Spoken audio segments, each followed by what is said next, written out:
I believe it started when I was around 6 years old. My parents often had friends over in the house. I didn't know they were polyamorous OFC. One day I was outside playing, got hurt, and when I ran inside caught my parents making out with some random guy. They told me they have other adults that they love and it's a completely normal thing. Me being a child just accepted that.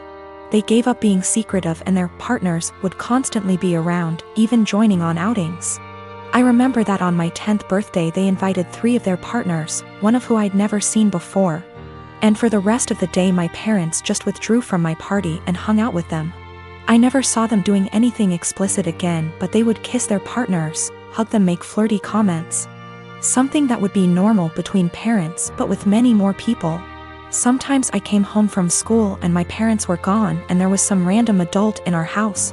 Some of them seemed surprised that my parents even had a child.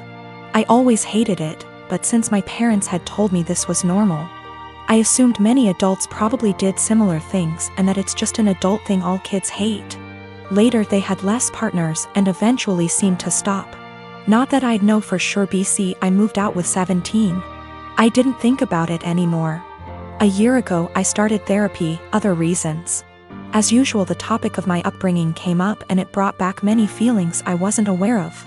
I realized that although my parents were always good to me, I had never really felt close to any of them and still have a lot of resentment, that they made me feel like I had to compete for my parents' attention with random strangers. A while ago, I visited them and they told me they are going to take part in a documentary about polyamorous families, and that the producers would like to include interviews with the children. So they would love if I could agree and tell everyone that polyamory doesn't mess kids up. All my resentment bubbled up and I said that I cannot agree because I would not be able to say anything positive. My parents looked shocked. I had never brought this up before, and asked why, and I unloaded all that I always felt pushed aside.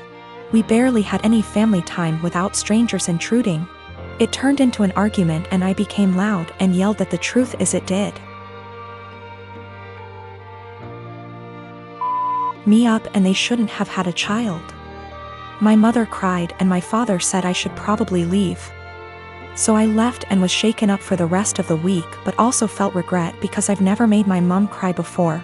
Later my father sent me a message that was like, "We are sorry you feel that way. Can we have a calm discussion about this soon?"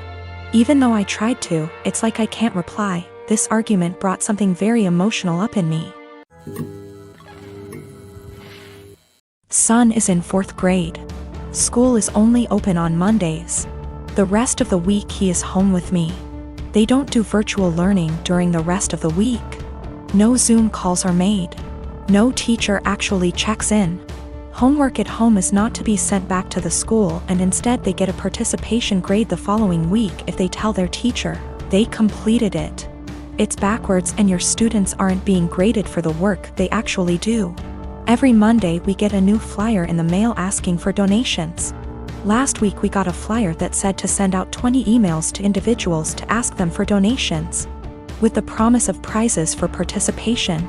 They also had other prizes on this flyer. Basically, the more people who donate using your name, the bigger the prize you get. My son wanted the headphones prize. Nowhere on the flyer did it say how many donations was needed. I called the school to ask and they said 12. I sent out the 20 emails. 14 people donated. The donation list was to be emailed to the school with the student ID and we were to pick up the prizes this past Monday. Son was losing his mind excited because he got the 12 donations needed for the headphones. We walk in and they proceed to tell me and my son that he did not qualify for the prize because in order to be eligible, you needed to get those 20 donations. Apparently the prizes for donations started counting after you received the 20. They turned damn near every student away, not just my kid. So I sent the boy out with his father and pulled the teacher and principal aside to let them know that they got these kids' hopes up for absolutely nothing and that all they accomplished was destroying the children's spirits by lying to their faces. I then told them that I was told by the secretary that he only needed 12 donations for those headphones.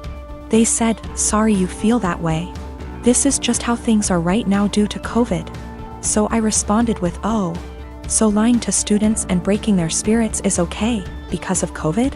Failing to provide virtual learning for the rest of the week like other schools is okay because of COVID? Asking for donations when the kids are only here once a week must be okay, too, right? I then walked out. Well, my son got the headphones in the mail today with a note from the superintendent that said, "I'm very sorry for the actions of the school system and the confusion formed around the donation drive. We are trying to work with the families, not turn them away. Please accept this as an apology. My son is over the moon. My husband says that I was being a Karen and that we should have just dropped it because it teaches our son that life isn't fair, and that I now look like an helicopter parent." I've been with my boyfriend for 11 years, since I was 15. His mother has hated me since the first day she met me. She hated me due to my ethnicity, Kosovan Albanian.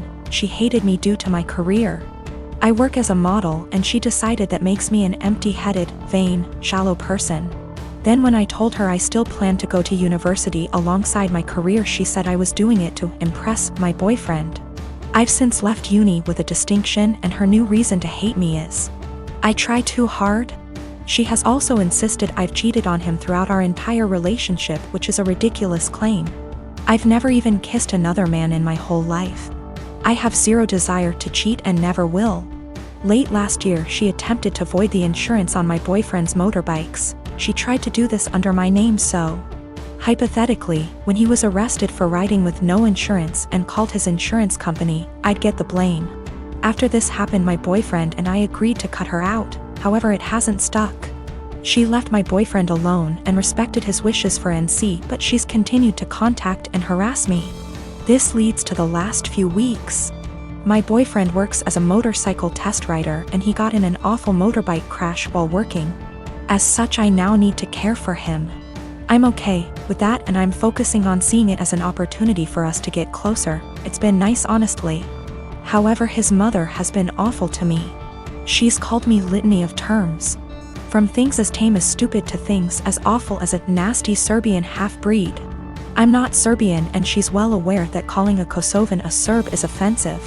I tried to block her, so she started making new iMessage accounts and began to continuously harass me via those accounts. Then came Friday night. The police turned up at our door. I was pretty confused and was quickly told they were there to do a welfare check as they'd received multiple claims of horrific abuse I was apparently putting my poor boyfriend under. Obviously, they quickly discovered he was fine, albeit grumpy, and they left. I know for a fact it was his mother. Some of the details the police mentioned made that obvious. I'm now at a point where I've realized I literally cannot do this. I'm going to press charges against her for the insurance and harassment. It's a crime in the UK. And I'm likely going to sue her for damages. For the sake of my mental health, I need to do this. I don't want to be a victim, and she needs to be forced to stop. I have mentioned my intentions to her if she doesn't back off, and she's pretty much mocking me and saying I won't. I absolutely will. I just feel like this morally may make me an awful person. She sucks, I know this. However, she's old and miserable enough as is, and I feel like doing this may ruin whatever small amount of life she has left. It feels like it may be too far. I really don't know though, and I genuinely cannot be objective here. I have been married with my husband for 3 years and haven't been dating for a little over 5. My husband has this friend Mary. They've known each other since they were in high school, and she's considered one of the boys, if you may. That basically means she's always invited to all the fishing trips and stuff, which I don't mind at all. I trust my husband. Well, my problems with Mary started when she first found out I'm half Romanian. It started kinda innocently, with her asking me to say certain words, teach her some insults, etc., which didn't necessarily bother me. But it usually put me on the spot whenever we were out with my husband's group of friends. It only escalated to her Googling stuff about Romania and asking me, "Are you a vampire? Do you bite your husband by the neck?" to, "Are you a gypsy? I bet you've got some of that gypsy blood in you," which is just blatantly racist. Last week, me and my husband organized a mini barbecue with our friends, and Mary was invited by my husband despite me telling him she makes me uncomfortable. He said he had talked to her about her remarks and she's been understanding, so it's unlikely she'll say something this time. It was midnight and there were about 4 of us left, and I accidentally spilled some red wine on Mary's jeans when I tripped over a carpet. All hell broke loose. Mary started saying that I'm a witch and I'm trying to ruin her life, and this whole thing is part of my ritual, and I'm just a immigrant gypsy trying to ruin my husband's life, and I've poisoned my husband against her. I started crying and profusely apologizing. When she wouldn't drop it, I kicked her out and banned her from ever coming to my house again. My husband insists that Mary was just drunk and talking nonsense, and he would talk to her. He also told me I'm way too sensitive about my heritage and I'm an a-hole for banning her. Mary has since given me a half-hearted apology, but I'm still not okay with her. I guess this is the update some of you wanted. Sorry, I'm still a mess, and ick how coherent I am. We've talked. He admitted to being in and out of an affair with Mary in the first 2 years of our relationship, and she wanted to win him back, I guess. I called my mom to come help me pack some stuff and him out. That's it. Mary can have him. I've been gaslit for years, and it took a Reddit post to realize. Oh, the irony. Thank you, Reddit. A lot of people seemed suspicious of Mary and my husband's friendship / relationship, etc., and have asked if I ever suspected anything.